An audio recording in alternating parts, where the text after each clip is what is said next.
لاړ شه نیک سړی دی قبر ته ودرېږه دو آیته به ووایې ثواب به ورته وبخئ عبرت به والې د هغه نیکي به در مخکې شي هغسې نیکي به وکړې که دا واقعي نیکي او د خدای په فضل ورېږي رحمت به په تا مو ورېږي لیکن دا د ګناه کار به نه کوې چې کاڼي رالې او په جیبه مږې او په ځان باندې مږې او مالګې رالې او هغه څټې او دا په شریعت کې نشته دې نه به ځان ساتي دا مونږ خلک تا زمونږ پښتانه جدا دي پنجاب ته لږ ورشي او سند ته لږ ورشي هغوی باقاعده قبرونو ته سجدې لګوي باقاعده د قبرونو نه دنیا غواړي بچي ته غواړي روغ صحت ته غواړي مالونه او دولت ته غواړي دې لپاره خو پیغمبر راغلی و چې دا څیزونه به صرف د الله نه غواړي بنده نه به نه غواړي د اسبابو لاندې چې کوم شی راځي د اسبابو لاندې د بنده نه غوښتی شي ماله اوبه راوړه دا د اسبابو لاندې دې ماله اوبه راوړی شي ماله څادر راکړه ماله ډوډۍ راکړه ماله علاج وکړه ماله واده وکړه ماله کور جوړ کړه دا د اسبابو لاندې څیزونه دي دا په دنیا کې خلک یو بل لټ کوي د اسبابو نه بالاتر څیزونه چې واده وکړي او بچې ستا په لاس کې نه دی واده ستا لاس کې دی بچې د خدای په لاس کې علاج ستا په لاس کې دی دا د اسبابو لاندې دی کې د بنده نه مدد غوښتی شي خو د علاج نه پس جوړول ستا په لاس کې نه دی هغې کې د بنده نه نه شي غوښتی چا نه به غواړې الله کوم شي ستا د لاس لاندې دی دنیا کې خلک کوي هغې کې یو بل نه غوښتنه بلکل کولی شي خو چې کوم شي ستا د لاس نه بره دی نتیجه د الله په لاس کې ده کله خدای کوي او کله الله نه کوي نو ایاک نستعین هغې کې به خاص د الله نه مدد غواړي ما د ډاکټر صاحب علاج وکړه ما له دارو ما له انجکشن دا د هغه د سبب لاس کې دی هغه دا کار کولی شي دې کې مدد غوښتی شي ما ډاکټره جوړ که جوړېدل د ده د لاس لاندې نه دي الله نه ما له تعویض وکړه په ما دم واچوه دا د ده د لاس لاندې دی دې کې سوال ته کولی شم دنیا دارالاسباب ده او که وی چې ای مولوي صاحب ما جوړ که ما نه دا بیماري لرې که دا د ده په لاس کې نه ده د چا لاس کې ده الله نه به غواړي ما له واده وکړه ما له ښځه وکړه د ده په لاس کې دي درته به یې وکړي دې کې سوال د بنده نه کولی شي لیکن وی ما له بچي راکړه زامن راکړه لور راکړه دا د ده په وس کې نه دي دا د چا په لاس کې دي دا به الله نه دا قانون شو نو حضور پاک هغې ته اعلان وکړه ټولو ته انی نذیر لکم بین یدی عذاب علیم دې کې اشارت دا شو چې د خدای پیغمبر لومبې د کور نه کار روان شو ابو لهب د حضور پاک تره و داسې لکه د شغلو په شانتې د اور د لمبې په شانې د دې سرمن نه رڼاګانې راوتې خشته ښکلې هغه پاڅېد او په پیغمبر مبارک یې د کاڼې غزار وکړه او خیره یې وکړه تبا لک الهذا دعوتنا خیره یې وکړه خدای دې هلاک که عیاذا بالله ډېره دې موږ راغوښتي زموږ د خدایانو بد وی ټول عمر موږ د دې عبادتونه کړي دي ته وایې دا ښه نه دي د خدای پیغمبر یې دا وکړه دا دې څه وکړل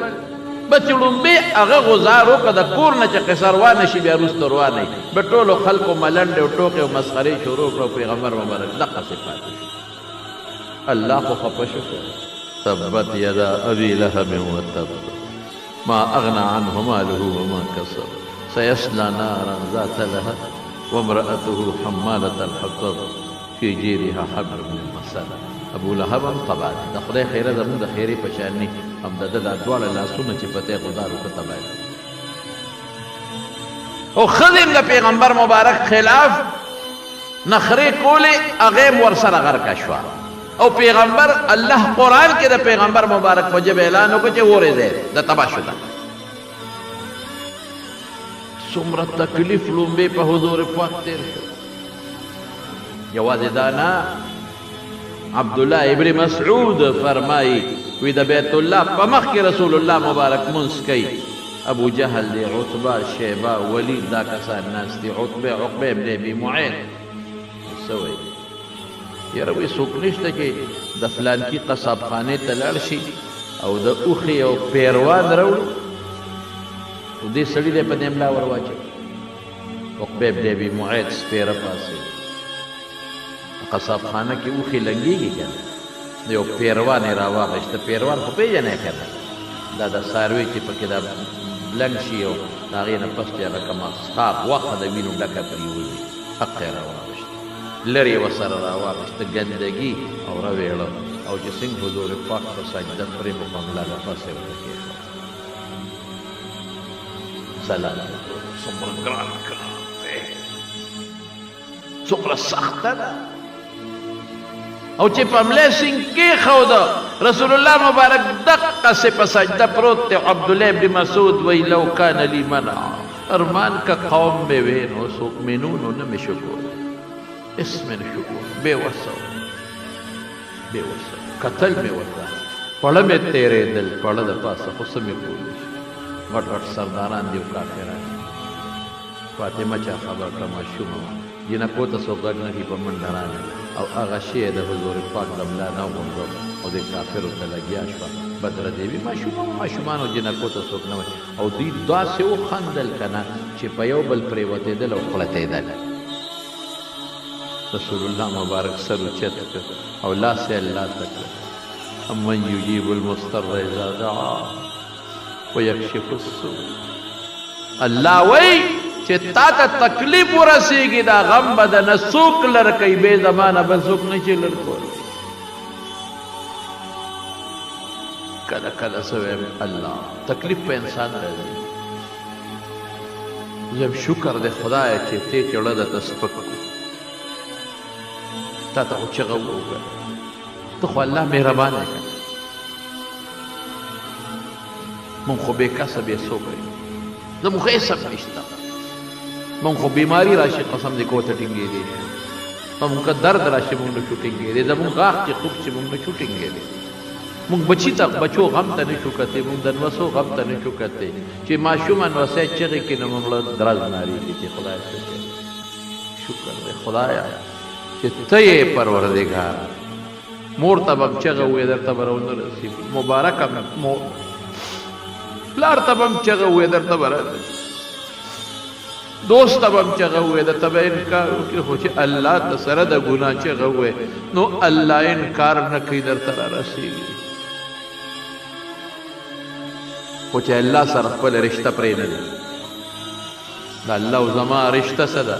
زه د الله بنده یم هغه مې معبود زه د الله بنده یم هغه مې خالق زه د الله بنده یم او ګناهګار یم او هغه ګناه بخونکی دی زه به ګناه کومه الله ته به چغه وم ما به بخي بخونکی دی الرحمن دی هغه رحیم دی زمو د الله دا رشته ده نسبي رشته زمو د الله نشته الله له بچي نشته خو مهربانه ذات دی الله ډېر مهربانه ذات دی یا ایها الناس انتم الفقراء والله هو الغني اے خلق تاسو محتاج ہے الله غنی دی الله چاته محتاج ہے ارسو وسرشت دا شکر دی چې د تکلیف په وخت کې منګړو الله ته چغه وو او دا مو ایمان دی چې الله ته چغه وونه الله زموږ چغه پوره کوي او دا مو ایمان دی چې بیماری راوستون کې الله دې لرکون کې الله دې غم راوستون کې الله دې لرکون کې الله دې د بچو کارخانه الله سره د عزت کارخانه الله سره او د جرم کارخانه هر څه خزانه د پروردګار سره او الله په خپل کار خپويږي موږ نه پوهیږو مهربانه ذات رسول الله مبارک دغه زم د بې کسې چغه الله ته وویل اللهم عليك بقريش عليك بأبي جهل وعتبة وشيبة والوليد ولنا درد وت او د بیت الله په خوا کې دلنا درد وت او د چا دلنا رسول الله مبارک دلنا هغه مقدس زړه اے ابو جهل اے ظالمانو سپیروي بدلوا نعمت الله کفرا خدای لوی نعمت درکړه د رسول الله مبارک په شکل کې ظالمانو دا نعمت قدر ونه